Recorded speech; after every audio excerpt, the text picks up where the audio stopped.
의 동행이라는 제목으로 말씀해 주시겠습니다. 많은 은혜 받으시기 바랍니다.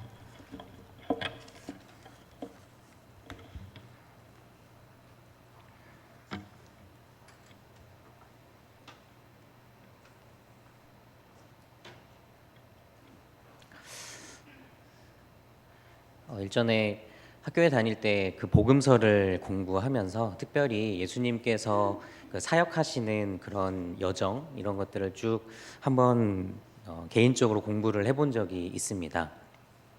예수님께서 행하셨던 뭐 기적이랄지 또 예수님께서 하셨던 말씀들 이런 것들을 추적하면서 예수님은 어떠한 생각을 가지셨고 또 어떠한 마음으로 사람들을 대하셨는지 공부를 한 적이 있었는데, 그때 공부를 하면서 갑자기 들었던 한 가지 질문이 있었습니다. 왜 예수님은 그 사역을 하시면서 뛰어다니지 않으셨을까? 예수님은 왜 뛰어다니지 않으셨을까라고 하는 다소 엉뚱한 질문을 하게 되었습니다. 성경을 읽다 보면은 예수님께서 길을 가셨다, 또 이 길을 걸어가셨다 이런 표현들은 자주 등장을 하나, 예수님께서 뛰어가셨다라고 하는 표현은 혹은 예수님께서 달려가셨다라는 표현을 찾아보기가 어려웠습니다. 예수님께서는 왜 뛰지 않으셨을까? 아주 단편적인 예가 바로 예수님께서 달리다굼 하면서 소녀를 일으키셨던 그 사건이, 사실은 그 아비가 내 딸이 다 죽어갑니다라고 이야기를 예수님께 드렸을 때 예수님께서 그래 가자 해서 가셨는데, 가시던 중에 지금 딸이 죽어가기 때문에 당장 빨리 가서 고쳐줘야 되지 않겠습니까? 근데 예수님께서는 사실 그 본문을 보면은 뭐 급히 바삐 가셨다라는 그런 느낌을 받기가 어렵고, 또 하나는 그 딸을 고쳐주러 가는 길에 갑자기 혈루증을 앓고 있는 여인이 끼어들어서 예수님과 대화를 나누고 고침을 받는 장면이 삽입되어 있습니다. 사람이 죽어가는 사람을 향해서 고치러 가는 그 사람이 뛰어가지 않고 굉장히 느긋하게 가시는 모습을 우리는 볼 수가 있죠. 비단 그 사건뿐만이 아니고 예수님께서는 많은 그런 기적들과 일들 속에서 뛰어가시지 않았다는 것, 제가 스스로에게 질문하고 말씀을 보며 질문했었던 그 질문에 대한 이야기를 오늘 함께 나누고자 합니다. 예수님은 왜 뛰지 않으셨을까? 예수님께서 제자들을 먼저 반대편으로 보내시기 위해서 제자들은 배를 타고 갈릴리 호수를 건너가게 됩니다. 예수님은 제자들을 먼저 보내시고 예수님께서 원래 하셨던 일인 기도를 하시게 되죠. 예수님께서 기도하시는 중에 제자들은 이제 배를 타고 쭉 갈릴리 호수를 건너가게 됩니다. 근데 그때 갈릴리 호수에 풍랑이 일기 시작을 합니다. 오늘 말씀을 보니까 제자들이 노를 저어서 한 10여리쯤 가다가 이 상황을 맞닥뜨리게 된 것 같습니다. 10여리, 한 10리쯤이면은 킬로미터로 계산을 하면 약 4km 정도가 됩니다. 근데 여러분 갈릴리 호수의 강 그 동에서 서의 폭이 몇 킬로인지 아십니까? 13km 정도가 됩니다. 그렇다면은 3km라고 하면은 이미 출발을 해서 상당히 와 있는 거고 거의 중간을 이제 향해 가고 있는 그 시점이라고 생각하시면 됩니다. 어땠을까요? 주변에 뭐라도 보이면은 좋겠는데 사실 해안가로부터 3km, 4km 정도 떨어져 왔다면은 이미 내가 출발했던 그곳은 보이지 않을 겁니다. 근데 더 암담한 것은 도착해야 될 지점도 보이지 않는다는 겁니다. 쉽게 말해서 지금 제자들은 호수 한중간에 지금 풍랑을 만나게 된 거죠. 파도가 일어서 이러지도 못하고 저러지도 못하는 그런 상황 가운데 있었습니다. 그런데 저 멀리서 무언가 하나의 뭔가 물체 같은 것이 이렇게 물 위에서 갑자기 쭉 오고 있는 것이 보이는 겁니다.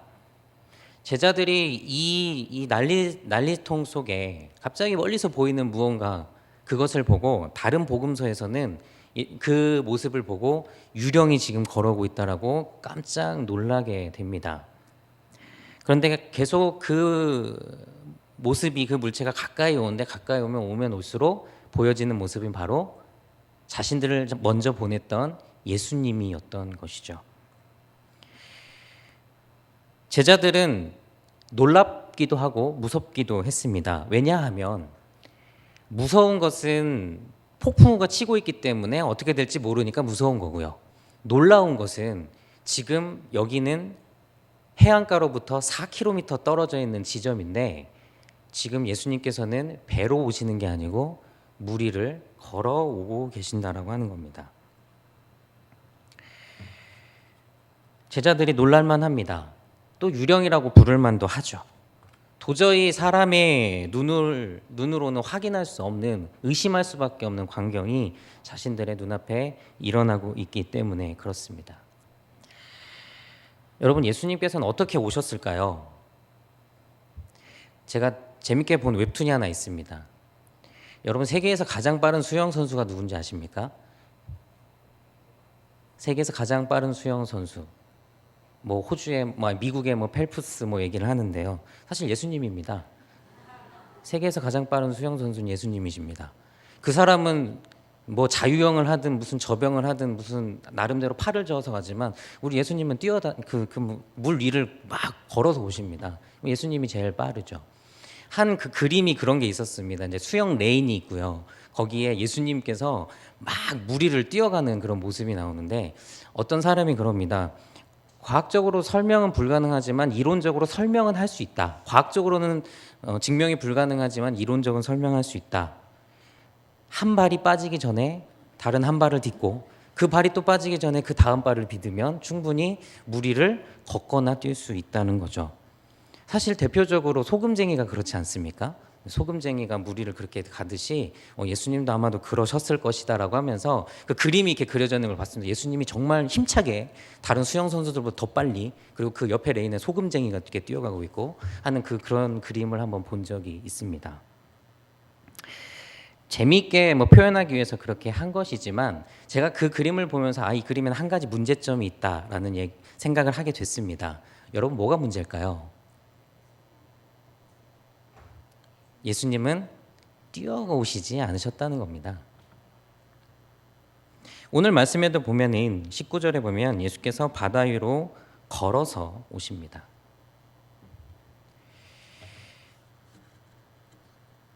왜 예수님은 뛰지 않으실까? 예수님은 왜 뛰지 않으실까라고 하는 것에 많은 질문을 던져보고 또 거기에서 답을 찾아보려고 애쓸 때 나름대로 제 마음속에 떠오르는 단어는 바로 동행이라는 단어였습니다. 예수님께서 뛰실 능력이 없으셔서 안 뛰신 것도 아니요. 예수님께서 뛰지 않으셨던 이유는 예수님은 함께 걷기 위해서 뛰지 않으셨다라는 생각에 이르게 됐습니다. 여러분, 빠른 자동차 안에 있다 보면은 사실 내가 목적한 데까지는 빨리 갈 수 있지만 몇 가지 놓치는 것이 있죠. 가장 많이 놓치는 것은 바로 밖의 풍경입니다. 내가 빨리 가는 그 자동차 안에서 빨리 목적지에 도착할 수는 있겠지만은 그 빠른 도착 가운데 그 사이사이에 볼 수 있는 것들을 놓치는 경우들이 훨씬 더 많습니다. 아름다운 바깥의 풍경, 나무, 꽃, 새, 산, 또 아름다운 어떠한 모습들, 그 풍경들을 놓치면서도 목적지를 향해 가야 된다고 한다면 빨리 가면 되겠죠. 하지만 천천히 가다 보면은 그 풍경들을 볼 수가 있습니다. 그리고 어느덧 창밖으로 보이는 그 풍경들과 내가 하나의 모습으로 또 그 속에서 나는 무언가를 깨닫고 느끼며 그렇게 길을 갈 수가 있는 것이죠. 예수님께서 뛰지 않으신 이유는 예수님께서는 이 땅 가운데 살아가고 있는 모든 인생들과 동행하고 싶으셨기 때문입니다. 예수님은 걸어가셔야만이, 예수님께서 치료해야 될 사람들을 만날 수 있고, 예수님은 걸어가셔야만이 가난한 자들에게 손을 내미실 수가 있으며, 예수님은 걸어가셔야만이 예수님께서 이 땅 가운데 이루셔야 되는 그 하나님의 뜻을 이루어 가실 수 있었던 것이죠. 예수님은 빨리 뛰어가는 것이 삶의 목적이 아니셨습니다. 예수님은 걸어가시면서 많은 인생들을 만나고 또 그들과 함께 동행해 가는 것이 예수님의 목적이었던 것입니다.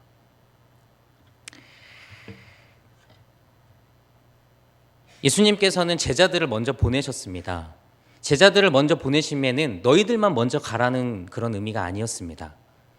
예수님께서는 제자들을 먼저 보내신 데는 분명한 이유가 있었습니다. 그것은 오늘 복음서에 나와 있지 않지만 다른 마태복음이나 마가복음에는 예수님께서 제자들을 보내고 기도하셨다라고 표현을 하고 있습니다.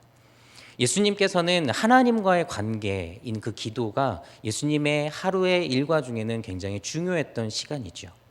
예수님께서 기도하신 시간을 가지셨다고 해서 제자들과 함께하지 않았다라고 말할 수는 없습니다. 왜냐하면 예수님은 그 제자들을 먼저 보내셨을 뿐 제자들에게 다시 다가오셨기 때문입니다. 제자들이 힘겹게 노를 저어서 10여리를 가 있는 그 상황에서 폭풍을 만나게 됩니다.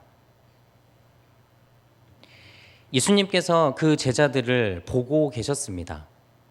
제자들이 폭풍우 가운데에서 힘겹게 가고 있는 그 모습을 예수님은 보셨습니다. 여러분이 만약에 예수님이셨다면 어떻게 하셨을까요? 정말 제자를 사랑하는 마음으로 여러분들 제자들을 향해서 열심히 뛰어가셨을 수도 있습니다. 그런데 예수님께서는 그 제자들을 향하여서 걸어오십니다. 제자들이 간 거리만큼 예수님은 또 걸어서 그 길을 가십니다.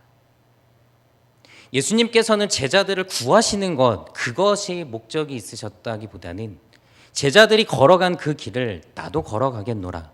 제자들이 열심히 배를 저어서 간 그 길을 나도 걸어서 가겠노라 하는 그 마음으로 예수님은 걸어가십니다. 얼핏 보면 예수님 마치 제자들을 폭풍우 가운데에서 건져주시려고 막 바쁘게 오셔서 제자들을 구해주시기 위해서 예수님께서 오신 것처럼 보일 수도 있습니다. 근데 여러분 한번 말씀을 다른 데를 한번 찾아보겠습니다. 마가복음을 한번 찾아보겠습니다. 똑같은 본문입니다. 예수님께서 무리를 걸어오시는 마가복음 6장 말씀.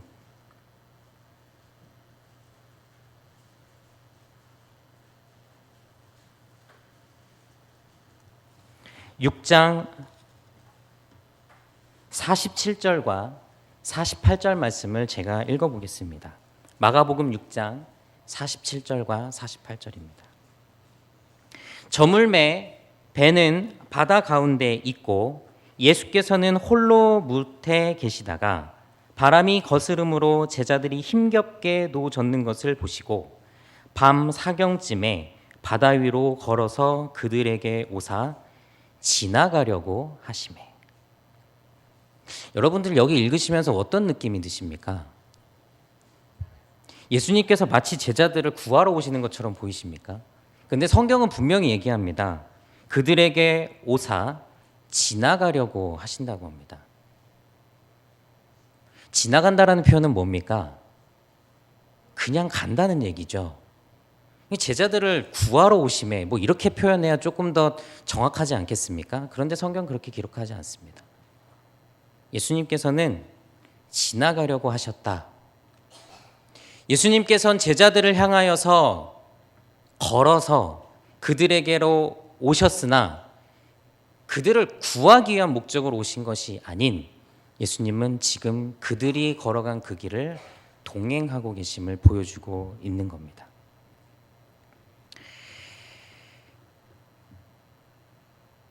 제자들이 만난 어려움은 폭풍입니다. 우리가 폭풍 속에 거하다 보면은 나 홀로 있는 것 같고요. 생명의 위협을 느끼고 특별히 이 폭풍은 고난과 어려움을 상징하고 있는데 어려움과 고난 속에 거하고 있는 사람일수록 예수님께서 나랑 함께 하고 계시지 않구나라는 생각을 자주 하게 됩니다. 그래서 그때마다 우리는 하나님께 기도하고 예수님께 간구하죠. 나를 구해 주십시오. 나를 이 폭풍 가운데서 살려 주십시오. 나를 구해 주십시오. 우리가 주님 앞에 기도하는, 특별히 폭풍 가운데서 하는 그 기도는 거의 대부분 그러할 것입니다. 나를 구해 주십시오. 나를 살려 주십시오. 그런데 오늘 말씀을 통하여서 우리는 이러한 폭풍 가운데서 우리의 기도를 한 번쯤 바꿔보면 어떨까라는 생각을 해봅니다. 여러분들에게 폭풍이 몰아치고 오늘 제자들처럼 힘겹게 그 길을 가고 있는 상황 가운데 예수님이 걸어오십니다. 여러분들이 그 예수님을 여러분들이 느끼시고 예수님을 보고 계실 때 한번 이렇게 기도해 보는 건 어떨까 생각해 봅니다. 주님, 나와 동행해 주십시오. 주님, 나와 함께 걸어가 주십시오. 내가 이 폭풍 가운데 있지만 주님, 나와 함께 걸어가 주십시오.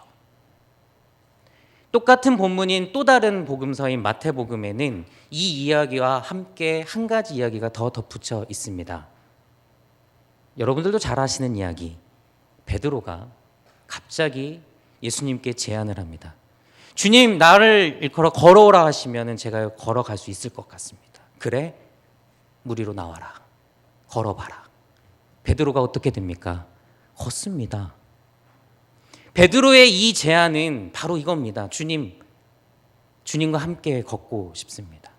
나도 그런 기적의 사람이 되고 싶습니다. 그런 의미가 아니라 나도 주님과 걷고 싶습니다. 그때 주님 말씀하십니다. 그래, 나랑 함께 걷자. 그런데 폭풍우가 몰아칩니다. 발이 빠져갑니다. 그때 베드로가 예수님 앞에 하는 말, 주님, 죽겠사오니 살려주십시오. 그때 예수님께서 하신 말씀, 믿음에 대해서 이야기를 하십니다.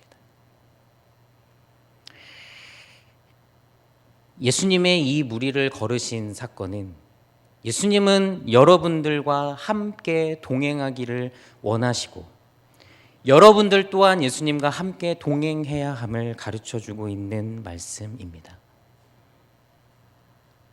예수님께서 제자들의 배로 오십니다.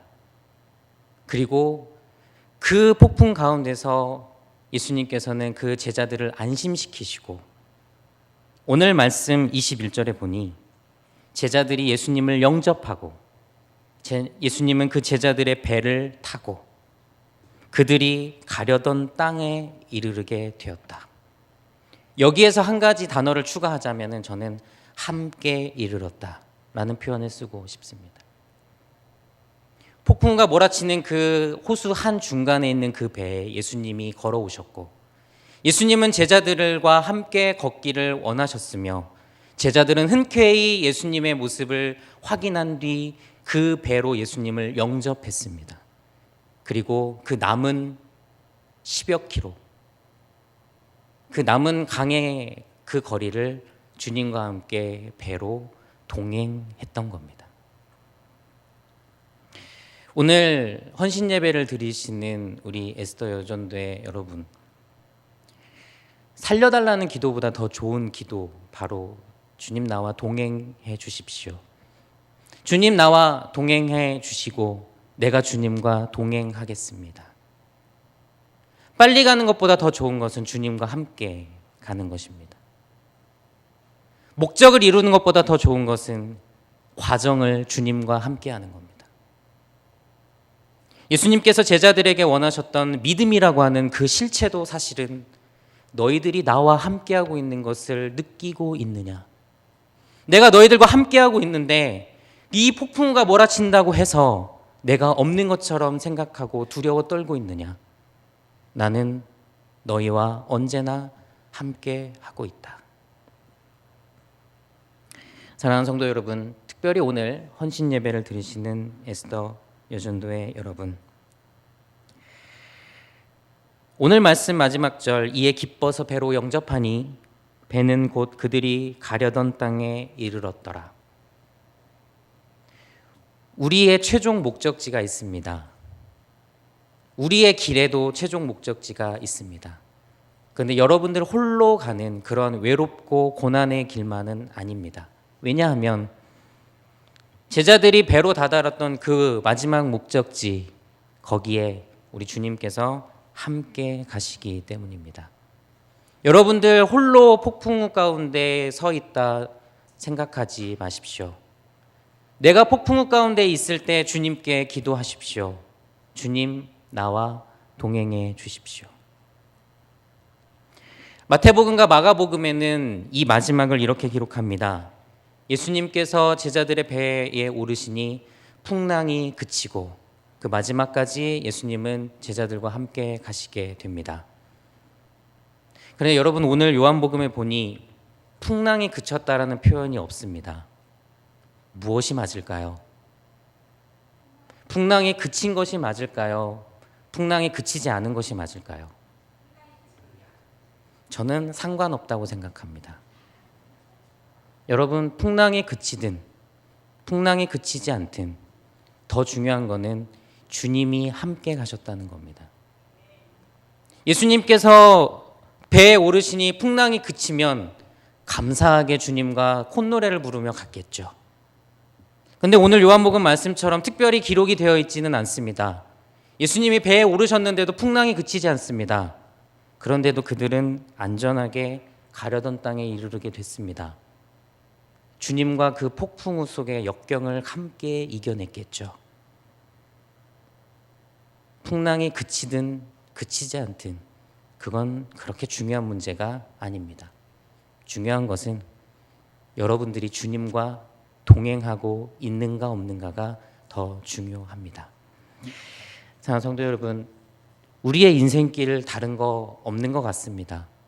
내가 주님과 함께하고 있고 주님이 나의 손을 잡고 동행해 주시고 있음을 강하게 느끼고 있느냐 없느냐, 그게 나의 신앙의 지표요, 그게 믿음의 척도가 아닐까 생각해 봅니다.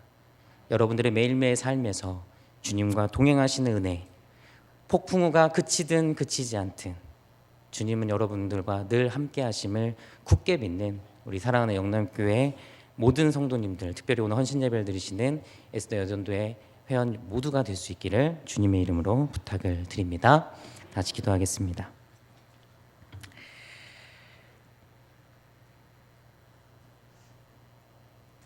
뛰지 않으셨던 주님, 하지만 뛰지 않으시면은 함께 걷기 원하셨던 주님의 마음이 있음을 다시 한번 생각해 봅니다. 우리는 어려움을 만날 때마다 주님에게 도와달라 요청 많이 했었으나 이제부터는 풍랑 속에서, 폭풍우 속에서 주님 나와 동행해 주십시오 기도하는 우리들의 마음이 있기를 간절히 소망합니다. 주님이 동행해 주시면 풍랑이 일든 풍랑이 그치든 우리는 우리가 목적하는 그곳으로 갈 수 있음을 믿습니다.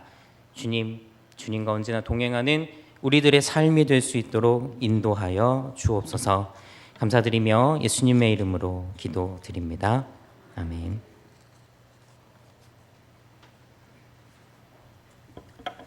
찬송가 430장 부르시면서 봉헌하시겠습니다. 회계이신 민병희 집사님께서 기도해 주시겠습니다.